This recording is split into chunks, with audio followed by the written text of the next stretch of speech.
তিরমিজি শরীফের 484 নম্বর হাদিস। আর আব্দুল্লাহ ইবনে মাসউদ রাদিয়াল্লাহু তাআলা আনহু قال قال رسول الله صلى الله عليه وسلم أولى الناس بي يوم القيامة أكثرهم علي صلاة। নবীজি বলেন, কিয়ামতের ময়দানে আমার সবচাইতে নিকটে থাকবে ওই ব্যক্তি, যে ব্যক্তি দুনিয়াতে আমার উপর সবচাইতে বেশি দুরূদ শরীফ পাঠ করত। এই ব্যক্তি কিয়ামতের মাঠে আমার সবচেয়ে কাছে থাকবে, যে আমার উপর দুরূদ শরীফ পাঠ করবে। আল্লাহ আমাদের সকলকে রাসূল করিম সাল্লাল্লাহু আলাইহি সাল্লামের প্রতি ভালোবাসা দুরুদের মাধ্যমে যেন আমরা প্রকাশ করতে পারি, আল্লাহ তৌফিক দান করেন। এবং ওই দুরুদের মাধ্যমে যে দুরুদগুলা রাসূল সাল্লাল্লাহু আলাইহি সাল্লাম আমাদেরকে শিখিয়ে দিয়েছেন, প্রাণীর প্রতি নবীজি সাল্লাল্লাহু আলাইহি সাল্লাম দয়া। আবু দাউদ শরীফের 2549 নম্বর হাদিস। নবীজি সাল্লাল্লাহু আলাইহি সাল্লামের এক সাহাবা নাম আব্দুল্লাহ ইবনে জাফর রাদিয়াল্লাহু তাআলা, তিনি বলেন, আরদাফানি রাসূলুল্লাহ সাল্লাল্লাহু আলাইহি ওয়াসাল্লাম খালফাহু যাতা ইয়াউম। আব্দুল্লাহ ইবনে জাফর বলেন, আল্লাহর নবী একদিন তার বাহনের পিছনে আমাকে উঠাইলেন। বাহনটা ছিল একটা খচ্চর। নবীজি সামনে বসলেন, আমি পিছনে বসলাম। আসররা ইলাইয়া হাদিসা, আল্লাহর নবী গোপনে আমাকে কিছু কথা বললেন। লা উহাদ্দিসু বিহি আহাদাম মিনান নাস, আমি এই কথা যেন অন্য কোনো মানুষকে না বলি, এই শর্তে আল্লাহ নবী গোপনে কিছু কথা আমাকে বললেন। কথাগুলা কি? সাহাবা বলে নাই, বলছে কিছু গোপন কথা বলছে। কি কথা আল্লাহ জানে। তো যে হাদিস বলার উদ্দেশ্য যেটা, আব্দুল্লাহ ইবনে জাফর বলেন, কানা আহাব্বু মাস্তাতারা বিহি রাসূলুল্লাহ সাল্লাল্লাহু আলাইহি ওয়াসাল্লাম লিহাজাতিহি হাদাফান আও হাইশানাফ। আব্দুল্লাহ ইবনে জাফর বলেন, নবীজি যখন তার কোনো প্রয়োজন পুরা করতেন, ইস্তেনজার প্রয়োজন হলে আল্লাহর নবী উঁচু জায়গা তালাশ করতেন অথবা খেজুর গাছের ঝুপড়ি তালাশ করতেন। খেজুর গাছের ঝুপড়ি অথবা উঁচু জায়গা তো তালাশ করতে করতে ফাদাখালা হাইতান লিরাজুলিন মিনাল আনসার, আল্লাহ নবী এক আনসারী সাহাবার খেজুর বাগানে প্রবেশ করলেন।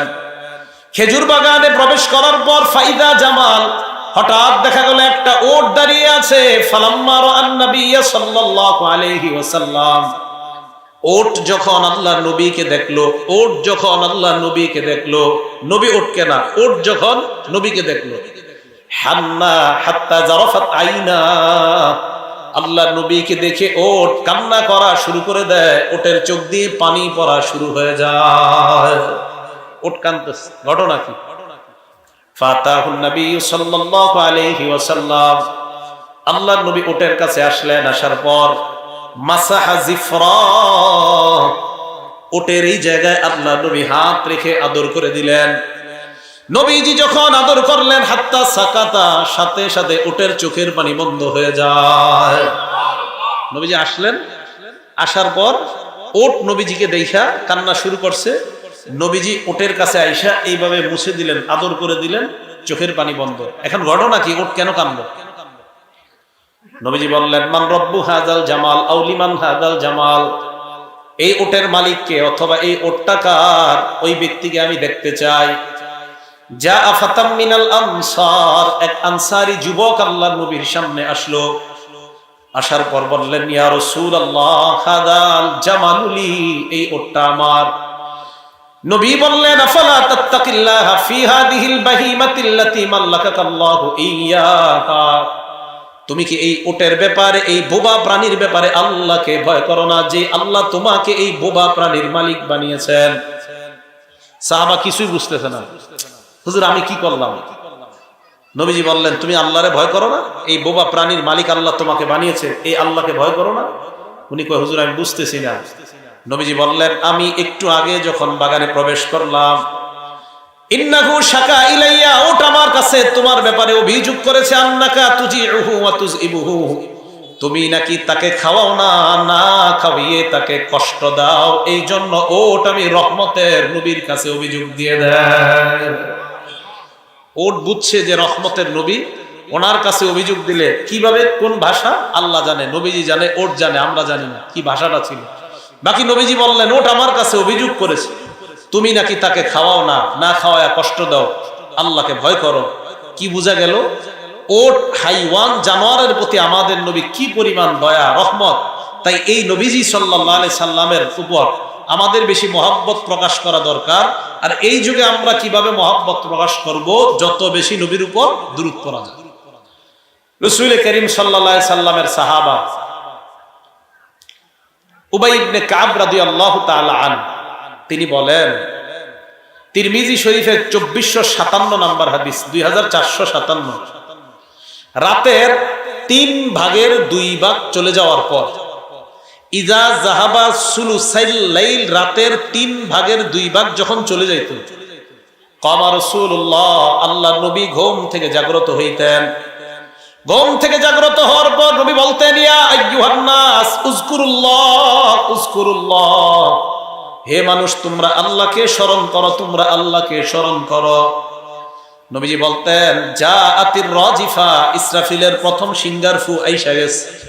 আইসা গেছে মানে এই তো আসলো, মানে নবীজি বুঝাইতে চাইলেন বাকি নাই, এই যে এসে গেছে। আমরা বলি না এই তো এসে বললো, তো নবীজি বললেন ইসরাফিলের প্রথম সিঙ্গার ফু বাকি নাই, কিন্তু নবী বললেন এই তো এসে পড়েছে, সাবধান হও তোমরা। তাতবাউহার রাদিফা, দ্বিতীয় ফুটা আসতে বাকি নাই, এরপর দ্বিতীয় ফু আসবে। উবাই ইবনে কাব বলেন, ইয়া রাসূলুল্লাহ, আমি আপনার কাছে একটা বিষয় জানতে চাই। আমি আপনার উপর খুব বেশি পরিমাণ দুরূদ শরীফ পাঠ করি। সুবহানাল্লাহ। নবীজি বললেন, আচ্ছা, তো খুব ভালো কথা। উবাই ইবনে কাব বলে, ইয়া রাসূলুল্লাহ, আমি আপনার কাছে জানতে চাই, কাম আজআলু লাকা মিন সালাতি, আমি আপনার উপর কি পরিমাণ দুরূদ পাঠ করতে পারি। নবীজি বললেন, মা শিতা, তোমার যতক্ষণ মন চায় ততক্ষণ তুমি দুরূদ শরীফ পড়তে পারো। হযরত উবাই জবাব দিয়ে, ইয়া রাসূলুল্লাহ, আর রুবা, আমি দিনটাকে 4 ভাগে ভাগ করতে চাই, 4 ভাগের 1 ভাগ শুধু আপনার উপর দুরূদ পড়ব, আর 3 ভাগ আমি অন্যান্য আমলে কাটাইতে চাই। নবীজি জবাব দিলেন, মা শিতা ফাইন জিত্তা ফাহুয়া খায়রুল লাক, তুমি যতটুকু চাও দুরূদ পড়তে পারো, তবে 4 ভাগের 1 ভাগের বেশি যদি পড়ো এটা তোমার জন্যই কল্যাণ। তুমি তো 4 ভাগের 1 ভাগ পড়বা, এর চেয়ে বেশি বললে তোমার জন্য কল্যাণ। এবার হযরত উবাই বললেন, ইয়া রাসূলুল্লাহ, আর নিসফা, তাহলে আমি দিন 2 ভাগ করে অর্ধেক আপনার উপর দুরূদ পড়ব, এটা হবে কিনা? নবীজি জবাব দিলেন, মা শিতা ফাইন জিত্তা ফাহুয়া খায়রুল লাকা, তোমার যতক্ষণ মন চায় দুরূদ পড়ো, তুমি যদি অর্ধ দিনের বেশি পড়ো এটা তোমার জন্য কল্যাণ। সাহাবা বললেন, ইয়া রাসূলুল্লাহ, as-সুলুসাইন, আমি পুরা দিনটাকে 3 ভাগে ভাগ করার পর 3 ভাগের 2 ভাগ শুধু দুরূদ পড়তে চাই। আল্লাহর নবী বললেন, মা শিতা, তোমার যা মন চায়, তবে এর চাইতে বেশি পড়লে তোমার জন্য আরো কল্যাণ। সাহাবা বললেন, ইয়া রাসূলুল্লাহ, আজকে থেকে আমি ওয়াদা করলাম, আজআলুস সালাতা কুল্লাহা লাক, আমি আজকে থেকে ফরজ নফল ওয়াজিব আদায় করার পর যত সময় পাই পুরা সময় আমি আপনার উপর দুরূদ পড়ে কাটিয়ে দিতে চাই। নবীজি বললেন, তাই? কয়, হ্যাঁ। ফাইজান তাকফি হাম্মাক, তাহলে তো তোমার চিন্তা পেরেশানি আর কিছুই থাকবে না, সব দূর হয়ে যাবে। আর ওয়ায়ুগফারু লাকা যামবুক, তোমার জিন্দেগীর যত গুনাহ আছে সব আল্লাহ মাফ করে দিবেন। তাহলে রহমতের নবী সাল্লাল্লাহু আলাইহি সাল্লাম, ওনার উপর দুরূদ সবাই পড়ব তো ইনশাআল্লাহ। আল্লাহ তৌফিক দান করেন। আবার আসেন আগের জায়গায়, হাইওয়ান জানোয়ারের প্রতি নবী রহমত। আবু দাউদ শরীফের 2550 নম্বর হাদিস, 2550, নবীজি সাল্লাল্লাহু আলাইহি সাল্লাম বলেন, বাইনামা রাজুলুন ইয়ামশি বিতরিক, এক ব্যক্তি রাস্তা দিয়ে হাঁটতেছিল, ইশতাদ্দা আলাইহিল আতশু, এই ব্যক্তির পানির পিপাসা লাগছে, প্রচন্ড পানির পিপাসা। পানির পিপাসা লাগার পর লোকটা রাআ বিরান, একটা কূপ দেখছে, দেখার পর ফানাজালা ফিহা, কূপের মধ্যে লোকটা নামলেন। নামার পর ফাশারিবা, কূপ থেকে পানি পান করলেন। এক লোক রাস্তা দিয়ে হাঁটতেছে, প্রচন্ড পানির পিপাসা লাগছে, কূপের মধ্যে নামছে, পানি পান করছে। সুম্মা খরজা, এরপর উঠছে উপরে। ওঠার পর দেখে ফাইদা কালবুন ইয়ালহাতু মিনাল আতশ, একটা কুকুর পিপাসায় কাতরাইতেছে। এই ব্যক্তি যখন কুকুরের দিকে দেখলেন, দেখার পর লোকটা মনে মনে বললেন, লাকাদ বালাগা হাদাল কালবা মিসলু মা কানা বালাগানি, একটু আগে পানির পিপাসায় আমি যেমন কাতরাইলাম, মনে হয় এই কুকুরটাও এমন কষ্ট পাইতেছে।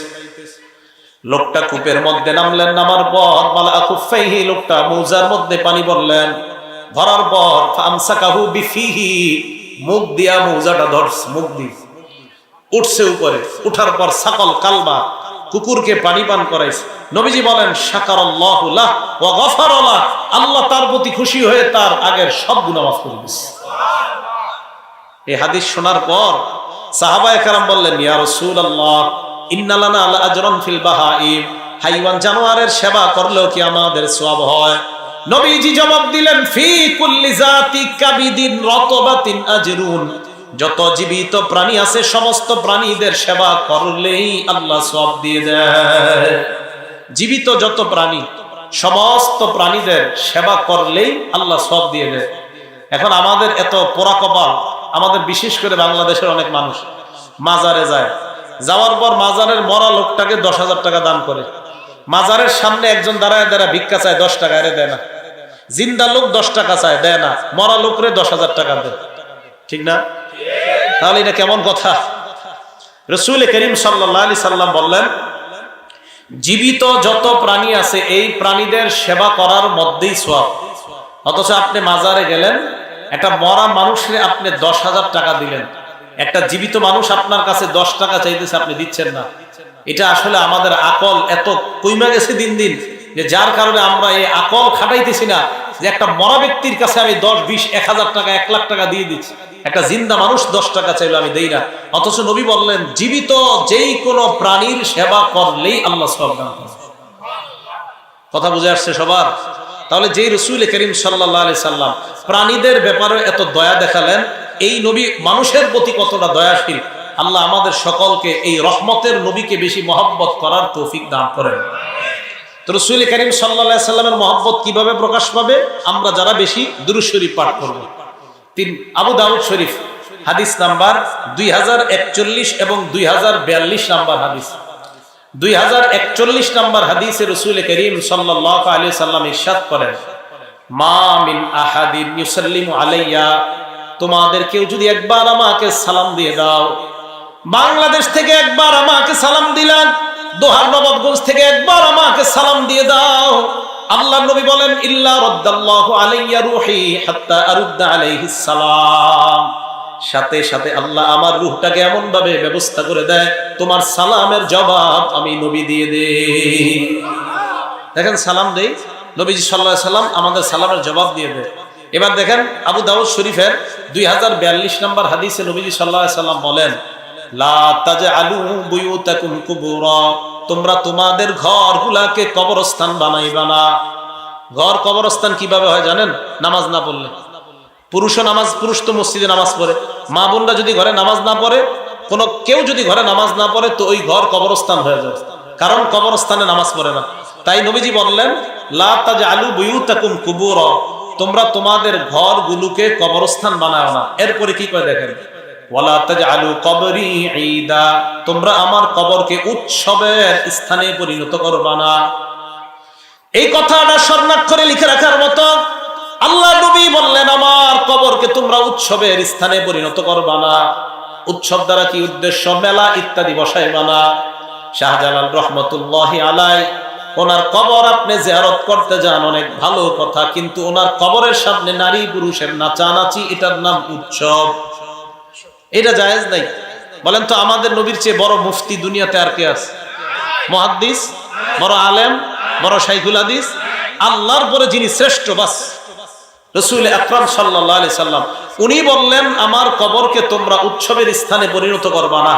তাহলে রাসূল করিম সাল্লাল্লাহু আলাইহি সাল্লাম বলে দিলেন আমার কবরকে তোমরা উৎসবের স্থানে পরিণত করবা না, এটা নবীজি বলে দিলেন। তো এই কবরের চেয়ে দামি কবর আর দুনিয়াতে নাই। সুতরাং পৃথিবীর অন্য কোন কবর মাজারকে মেলা উৎসবের স্থান বানানো হারাম, এতে কোনো সন্দেহ নেই, এটা হারাম। তো রাসূল করিম সাল্লাল্লাহু আলাইহি সাল্লাম এর উপর বলেন ওয়াসাল্লু আলাইয়া, আমার উপর তোমরা দুরূদ শরীফ পড়বা। ফাইন্না সালাতাকুম তাবলুগুনি হাইসু কুনতুম, তোমরা যেখানেই থাকো, নবাবগঞ্জ থাকো, এই জায়গা থেকে যদি তোমরা আমার উপর একবার দুরূদ পাঠ করো, তাবলুগুনি, সাথে সাথে আমার কবরের মধ্যে তোমার দুরূদ উপস্থিত হয়ে যায়, তোমার দুরূদ আমার কবরের মধ্যে পৌঁছে যায়। এজন্য আমরা যারা দুরূদ শরীফ পড়লাম, বিশ্বাস করেন রাসূল আকরাম সাল্লাল্লাহু আলাইহি সাল্লামের কবরের মধ্যে এই দুরূদ পৌঁছে গিয়েছে, আর নবীজি আমাদের এই দুরূদ সালামের জবাব দিয়ে দিয়েছেন। তাহলে বলতেছিলাম হাইওয়ান জানোয়ারের জন্য নবীজি রহমত। সাহাবাদেরকে কিভাবে শিক্ষা দিয়েছেন দেখেন। হযরত আনাস রাদিয়াল্লাহু তাআলা আনহুর বর্ণনা, আবু দাউদ শরীফের 2551 নম্বর হাদিস। আন আনাস ইবনে মালিক রাদিয়াল্লাহু তাআলা আনহু قال, আনাস রাদিয়াল্লাহু তাআলা আনহুর বর্ণনা, হযরত আনাস বলেন, কুন্না ইদা নাযালনা মানজিলা, আমরা যখন বাহন থেকে কোথাও নামতাম, ওট থেকে নামতাম, ঘোড়া থেকে নামতাম, গাধা থেকে নামতাম, খচ্চর থেকে আমরা নামতাম, লা নুসাব্বিহু হাত্তা নাহুল্লার রিহাল, আমরা ওট গাধা খচ্চর থেকে নামার পর এইগুলার খাবারের ব্যবস্থা না করা পর্যন্ত আমরা নামাজ আদায় করতাম না। হাদিস দ্বারা বোঝা যায় সাহাবায়ে কেরাম প্রাণীর উপর ওঠার পর ওই প্রাণীগুলা থেকে কোথাও নামার পর প্রাণীগুলার সুন্দর ব্যবস্থাপনা করা আমার নবী তাদেরকে শিক্ষা দিয়ে দেয়। এলাকার মধ্যে গরু দিয়ে আপনারা হাল চাষ করেন, এই গরু দিয়ে যখন আপনি চাষাবাদ করেন, গরুর স্বাস্থ্যের প্রতি লক্ষ্য রাখা এটা আপনার দায়িত্ব। একের পরে আপনি হাল চাষ করতেছেন, কিন্তু এই গরুর কষ্ট হচ্ছে কিনা এটা দেখা এই রাখালের দায়িত্ব, যে আপনার এই হাল চাষের কারণে গরুর কোনো কষ্ট হয়ে যাচ্ছে না তো এটা দেখা, এটা আপনার দায়িত্ব। হঠাৎ যদি দেখেন না গরুটার কষ্ট হচ্ছে, আপনি হাল চাষ বন্ধ করেন, পানি পান করান, এটা ইসলাম শিক্ষা দেয়। রহমতের নবী আমাদেরকে প্রাণী হাইওয়ানের প্রতি দয়া করার এই শিক্ষা আমাদের দিয়েছে। রাসূল করিম সাল্লাল্লাহু আলাইহি সাল্লামের আশ্চর্য এক হাদিস, তিরমিজি শরীফ হাদিস নাম্বার 1409 নম্বর হাদিস। বলেন তো রমজানের ঈদের পরের ঈদটা কি? কোরবানি। কোরবানিতে গরু জবাই করি না আমরা? নবী সাল্লাল্লাহু আলাইহি সাল্লাম বলেন, ইন্নাল্লাহা কাতাবাল ইহসানা আলা কুল্লি শাই, আল্লাহ অনুগ্রহ করাকে অবধারিত করেছেন, প্রত্যেকটা জিনিসের প্রতি অনুগ্রহ করাকে আল্লাহ অবধারিত করে দিয়েছেন। হাদিসের মধ্যে নবী বলেন, ইযা কাতালতুম ফাহসিনুল কিতলাতা ওয়া ইযা যাবাহতুম ফাহসিনুজ যিবহা, তোমরা যখন জবাই করবা তখন তোমরা অধিকার ঠিক রেখে জবাই করবা, অধিকার নষ্ট করে জবাই করবা না। এরপর আল্লাহ নবী বলেন, ওয়ালিহিদ্দা আহাদুকুম শুফরাতা, তোমরা যেই প্রাণী জবাই করবা ছুরির মাধ্যমে, ওই ছুরিটা তোমরা ভালোভাবে ধার করে নাও। ওয়ালিউরিহ যাবিহাতা, এমন ভাবে তরবারিটা তোমরা ধার করে নাও যেন তরবারি দিয়ে পশুর আঘাত করার পর, পশুকে জবাই করার পর তাড়াতাড়ি পশুর দম চলে যায়, যেন পশুটা কষ্ট না পায়। নবীজি বললেন, একটা পশু জবাই করবা তখন তরবারি ভালো করে ধার দাও, কারণ এই তরবারি দিয়ে যে পশু জবাই করবা এটা যদি দেরি হয় তাহলে এটার প্রাণ যাইতে কষ্ট হবে। আল্লাহ নবী বললেন যেন কষ্ট না হয়, তাই ভালোভাবে ধার করে দিবা যেন দ্রুত জান চলে যায়। নবী হাদিসের মাধ্যমে প্রাণী জবাই করার সময়ও তার প্রতি দয়া করা উম্মতকে শিক্ষা দিয়ে দিয়েছি। এই জন্য আসলে এখান থেকে আমরা কি শিখতেছি, যে হাইওয়ান জানোয়ারের প্রতি যিনি আমাদেরকে দয়া করা শিক্ষা দিতেছেন, তাহলে মানুষের প্রতি আমরা কেমন দয়ালু হওয়া দরকার। নাসাই শরীফ হাদিস নাম্বার 4446, 4446 নম্বর হাদিস। কেউ যদি একটা চড়ুই পাখিকে অন্যায়ভাবে হত্যা করে, কাকে? চড়ুই পাখি খাওয়া হালাল না হারাম? হ্যাঁ, কি কয় হারাম? আরে চড়ুই পাখি খাওয়া কি হালাল? চড়ুই পাখি হালাল না? হ্যাঁ হালাল। এখন অন্যায়ভাবে হত্যা কারে কয়? ছাদের উপরে উঠছেন, এলাকার মধ্যে যে ছেলেরা এইভাবে মারে, এটারে কি কয়? গুলাল। এই হ্যাঁ যাই হোক যেটি, তো এটা দিয়ে কি করে? হাত আপনার ইয়া করে নিশানা ঠিক করে, ঠিক না? ছাদের উপরে উঠছে, উঠার পর একটা চড়ুই পাখিকে মন চাইলো আর কি মেরে ফেললো এইভাবে। ক্বালা রাসূলুল্লাহ সাল্লাল্লাহু আলাইহি ওয়াসাল্লাম, আল্লাহ নবী বলেন, মান কাতালা উসফুরা, কেউ যদি একটা চড়ুই পাখি হত্যা করে আবাসা, অনর্থক ভাবে, অন্যায় ভাবে, আজ্জা ইলাল্লাহি ইয়াউমাল কিয়ামা, চড়ুই পাখি কিয়ামতের ময়দানে আল্লাহর দরবারে মামলা দিবে। চড়ুই পাখি আল্লাহকে বলবে, আল্লাহ ইন্না ফুলানান কাতালানি আবাসা, নবাবগঞ্জ ওমকে আমাকে অন্যায় ভাবে অনর্থক হত্যা করেছে আল্লাহ। ওয়ালাম ইয়াকতুলনি লিমান ফাআ, আমাকে কোনো উপকারের কারণে হত্যা করে নাই, অন্যায় কারণে হত্যা করেছে। মাবুদ, আমি তোমার কাছে ওই ব্যক্তির বিরুদ্ধে নালিশ করলাম। অনর্থক একটা প্রাণীকে হত্যা করা কোনো কারণ ছাড়া, এর ইসলাম আপনাকে অনুমতি দেয় না। এজন্য খুব সাবধানতা অবলম্বন করা। এরপরে দেখেন নাসাই শরীফের 4349 নম্বর হাদিসে রাসূল করিম সাল্লাল্লাহু আলাইহি সাল্লাম বলেন, মা মিন ইনসানিন কাতালা উসফুরান ফামা ফাওকাহা, কোন ব্যক্তি যদি একটা প্রাণী, চড়ুই পাখি অথবা তার চাইতে ছোট কোন প্রাণীকে হত্যা করে, বিগাইরি হাক্কিহা, অনধিকার চর্চা করে, অনধিকার চর্চা করে, অনধিকার চর্চা করে, কেউ যদি একটা চড়ুই পাখি অথবা এর চাইতে ছোট কোনো প্রাণীকে হত্যা করে, তার অধিকার নষ্ট করে, ইল্লা সাআলাহুল্লাহু আনহা ইয়াউমাল কিয়ামা, আল্লাহ কিয়ামতের ময়দানে এই ব্যাপারে ওই ব্যক্তিকে প্রশ্ন করবেন। এখন প্রশ্ন, সাহাবায়ে কেরাম কয়, হুজুর মা হাক্কুহা, হুজুর চড়ুই পাখির আবার কি হক? যেই প্রাণী আমরা খাই এদের আবার হক কিসের? নবীজি বললেন, যত প্রাণী তোমরা খাও প্রত্যেকটা প্রাণীর দুইটা হক। বলেন কয়টা? কোরবানির সময় গরু জবাই করবেন, গরুর হক কয়টা? দুইটা। ছাগল জবাই করবেন, ছাগলের হক কয়টা? মুরগি জবাই করবেন, মুরগির হক কয়টা? হাঁস জবাই করবেন, হাঁসের হক কয়টা? আজকে থেকে ভালো করে মনে রাখবেন।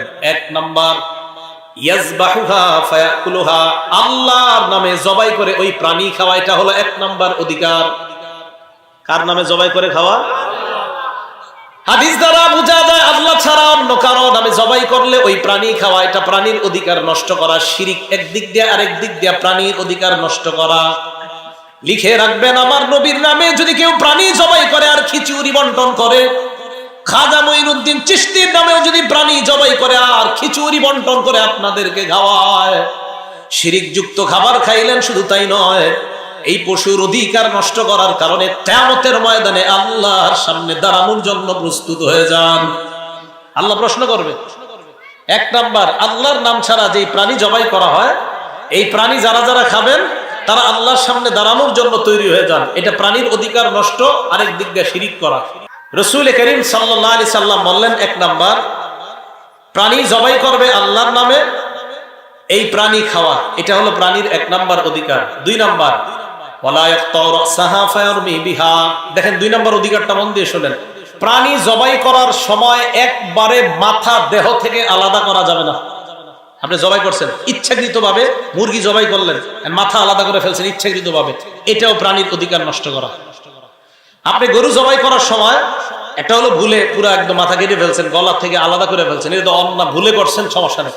ইচ্ছা করে আপনি গরু জবাই করার সময় পুরো মাথা আলাদা করে ফেলছেন দেহ থেকে, এটা গরুর অধিকার নষ্ট করলেন। তাহলে হালাল প্রাণী আমরা যেটা খাই, এটার দুইটা অধিকার। এক, আল্লাহর নামে জবাই করা। দুই, ওই প্রাণীর মাথা দেহ থেকে আলাদা না করা, এটা হলো প্রাণীর হক। এই হক দুইটা যদি কেউ নষ্ট করে, কিয়ামতের মাঠে আল্লাহ তাকে এই ব্যাপারে জিজ্ঞাসা করবে। আল্লাহ হাইওয়ান জানোয়ারের প্রতি যে নবীর এত দয়া হাদিসের মাধ্যমে প্রকাশ হয়, ওই নবীকেই যেন আমরা বেশি মহব্বত করতে পারি। আল্লাহ তৌফিক দান করেন।